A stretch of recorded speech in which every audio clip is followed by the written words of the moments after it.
Hello बच्चों, राष्ट्रीय आय एवं योग्यता आधारित परीक्षा के तैयारी हेतु आइए आज हम चर्चा करते हैं हरे पौधों द्वारा अपना भोजन कैसे तैयार किया जाता है।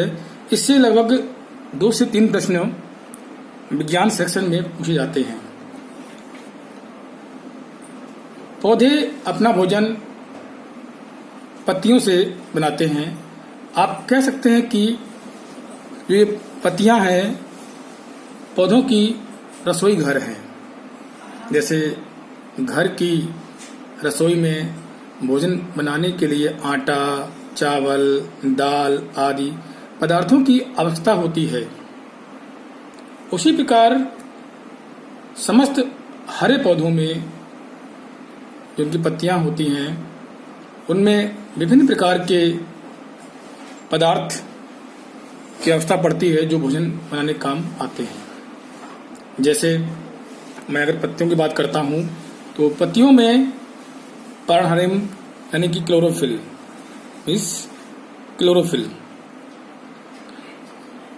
और इसको क्लोरोफिल बोलते हैं।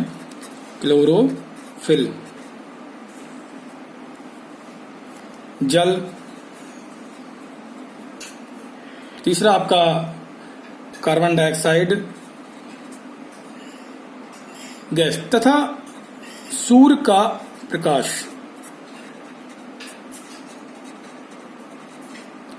इनकी आवश्यकता पड़ती है भोजन बनाने के लिए। किंतु ये सब पदार्थ इन पत्तियों तक कैसे पहुंचते हैं, इन पर हम आप थोड़ा चर्चा करते हैं। पौधों की पत्तियों में क्लोरोफिल नामक एक वर्णक होता है जिसको पिगमेंट बोलते हैं। क्लोरोफिल आप देखते हैं जो जितने भी हरे पौधे होते हैं उनमें क्लोरोफिल पाया जाता है। जितने भी हरे पौधे होते हैं उन सब में क्लोरोफिल नाम का एक पिगमेंट होता है जो सौर ऊर्जा यानी कि सूर्य के प्रकाश को ग्रहण करता है। उसकी एक कैपेसिटी होती है सनलाइट को ग्रहण करने की। पर्णहरिम की उपस्थिति के कारण ही पत्तियां हरी होती हैं। बच्चों ये फैक्ट है। ये क्वेश्चन पूछा जाता है कि किन कारण से पत्तियां हरी होती हैं, तो हम आप कह सकते हैं कि क्लोरोफिल, इस क्लोरोफिल के कारण पत्तियां हरी होती हैं। मिट्टी से यानी सॉइल होती है, मिट्टी से जल अवशोषित होकर पत्तियों तक पहुंचता है। आप देख रहे हैं कि जो ये सॉइल से जल जो है सीधे पत्तियों तक पहुंचता है। पत्तियों तक जब ये जल पहुंच जाता है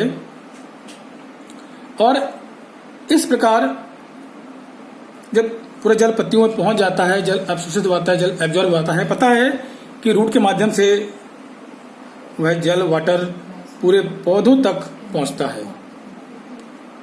साथ ही वायुमंडल की कार्बन डाइऑक्साइड सूक्ष्म पर्णरंध्रों के द्वारा पत्तियों के अंदर पहुंचती है। बच्चों जो ये आप ये लीफ देख रहे हैं, इस लीफ के यहाँ पर इन भागों में पत्ती के लोअर भाग में पर्णरंध्र होते हैं। इसको हम इंग्लिश में स्टोमेटा बोलते हैं। स्टोमेटा की रचना कुछ इस प्रकार से होती है। ये स्टोमेटा एक्सचेंज ऑफ गैसेस की तरह कार्य करते हैं। उसमें इसमें एक्सचेंज ऑफ गैसेस भी होती है और स्टोमेटा के अंदर यह कार्बन डाइऑक्साइड पहुंच जाती है। जब ये कार्बन डाइऑक्साइड इनके अंदर पहुंच जाती है तो इसके अंदर विभिन्न प्रकार की रिएक्शंस प्रारंभ हो जाती हैं। साथियों जब सूर्य का प्रकाश ये पत्तियों पर पड़ता है, लीफ पर पड़ता है, देख रहे होंगे आप, इस सूर्य का प्रकाश है इन पत्तियों पर पड़ रहा है, तो पत्तियों में उपस्थित क्लोरोफिल, ग्रीन कलर दिख रहे हैं, पूरा ग्रीन कलर, ये क्लोरोफिल है। इन प्रकाश रश्मियों को एब्जॉर्ब कर लेता है। जो प्रकाश है उसको प्रकाश को एब्जॉर्ब कर लेता है। पूरी लीव्स इनको एब्जॉर्ब करती हैं तथा कार्बन डाइऑक्साइड गैस CO2 से मिलकर के यह ग्लूकोज का निर्माण करती हैं, स्टार्च के रूप में निर्माण करती हैं। और साथ ही यह प्राणदायिनी जो ऑक्सीजन गैस है, जो हम रेस्पिरेशन के माध्यम से इसको एब्जॉर्ब करते हैं, श्वास लेते हैं, ऑक्सीजन गैस भी निकालते हैं, जो पर्णरंध्र यानी स्टोमेटा के माध्यम से वायुमंडल में निकाल दी जाती है। बच्चों, पौधों द्वारा भोजन बनाने की यह प्रक्रिया प्रकाश संश्लेषण कहलाती है।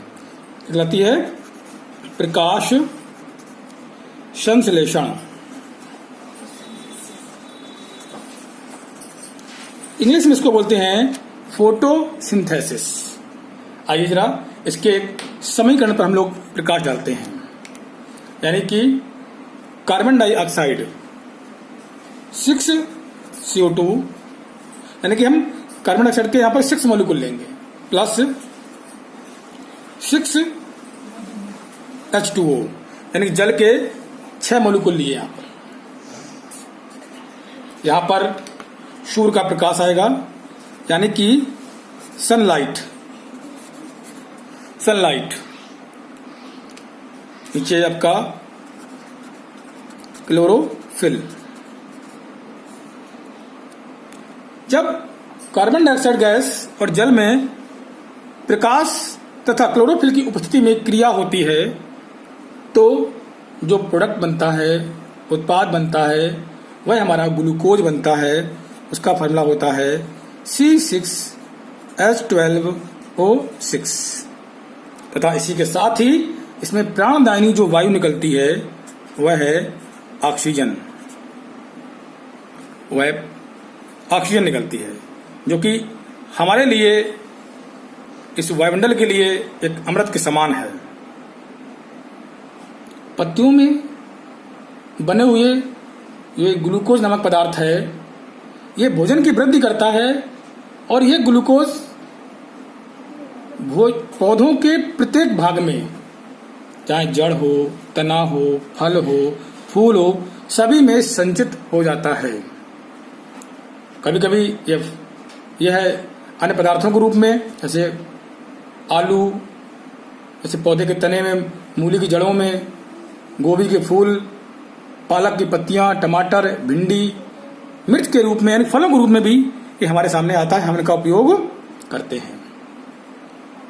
बच्चों, इस पृथ्वी पर ऊर्जा का एकमात्र भंडार सूर्य है, यानी सूर्य ही एकमात्र सोर्स है एनर्जी का। और पौधों की पत्तियों में उपस्थित पर्णहरिम इस सौर ऊर्जा को रासायनिक ऊर्जा में बदलता है। बच्चों ध्यान देना, यानी कि प्रकाश संश्लेषण क्रिया जो है सौर ऊर्जा को रासायनिक ऊर्जा में कन्वर्ट करती है। इससे क्वेश्चन आता है, जिससे भोजन का निर्माण होता है। ये भोजन ही पृथ्वी के समस्त प्राणियों के लिए ऊर्जा का स्रोत है। अब चूंकि बात करते हैं हम कि इनसे क्या क्या प्रश्न आते हैं, जो विगत के पेपर में बच्चों प्रश्न पूछे गए हैं, हम उन पर चर्चा करते हैं। जो पहला प्रश्न पूछा गया है, प्रकाश संश्लेषण के समय निकलने वाली गैस का नाम है। अब देखिए जरा कि ये रिएक्शन है पूरी है, 6CO2 plus 6H2O equal to 6H12O6 6O2।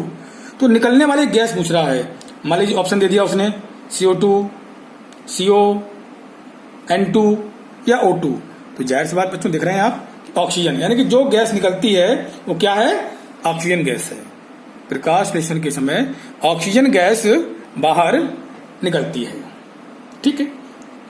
दूसरा प्रश्न पूछ सकते हैं जो आया है, प्रकाश संश्लेषण क्रिया में मुक्त होने वाली ऑक्सीजन गैस कहां से आती है। बहुत ही अच्छा क्वेश्चन है बच्चों, ये ऑक्सीजन गैस कहां से आती है। आप देखिए जरा, 6CO2 प्लस 6H2 से क्रिया हो रही है, क्रिया के पश्चात ग्लूकोज बन रहा है। ये क्या है, ग्लूकोज है,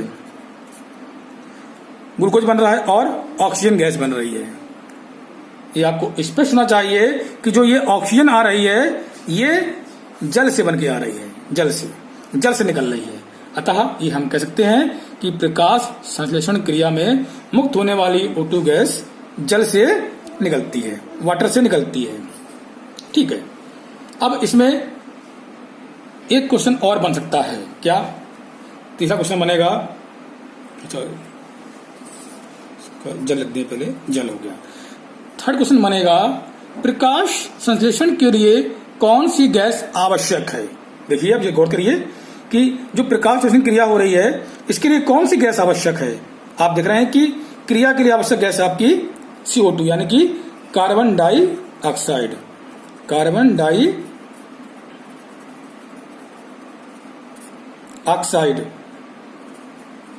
गैस यानी कि CO2। आपका आंसर क्या हुआ? CO2। बच्चों, यहां पर एक क्वेश्चन और बनेगा,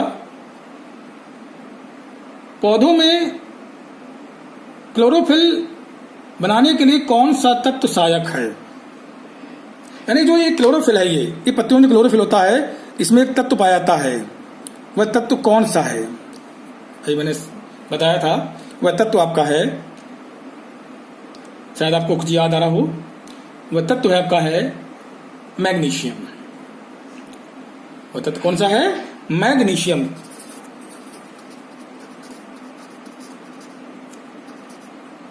मैग्नीशियम। क्वेश्चन पूछा गया है विगत के पेपर्स में कि पौधों के क्लोरोफिल में कौन सा तत्व पाया जाता है? वह है मैग्नीशियम। आइए एक प्रश्न पर और निगाह डालते हैं हम लोग। प्रकाश संश्लेषण में सूर्य के प्रकाश की कौन सी रश्मियों का पर्णहरिम द्वारा सर्वाधिक उपयोग किया जाता है? बहुत ही महत्वपूर्ण क्वेश्चन है। मान लीजिए आपके सामने ऑप्शन आ गया, लाल, पीला, हरा, नीला। तो बच्चों, इसका आंसर है आपका लाल। यानी जो लाल रंग है वह प्रकाश की जो रश्मियां हैं, किरणें हैं, उनको बहुत अधिक मात्रा में ऑब्जर्व करता है प्रकाश संश्लेषण क्रिया के लिए।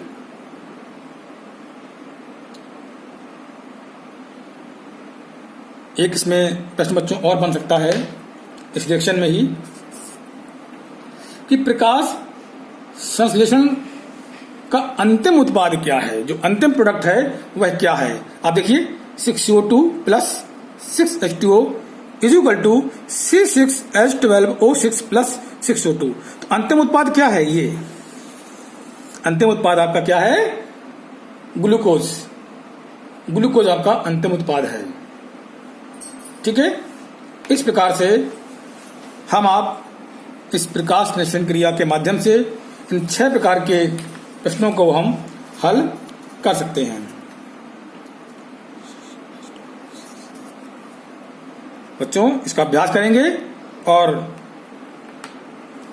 जो परीक्षा में प्रश्न आएंगे उनको हम लोग सॉल्व करेंगे। मिलते हैं अगले सत्र में।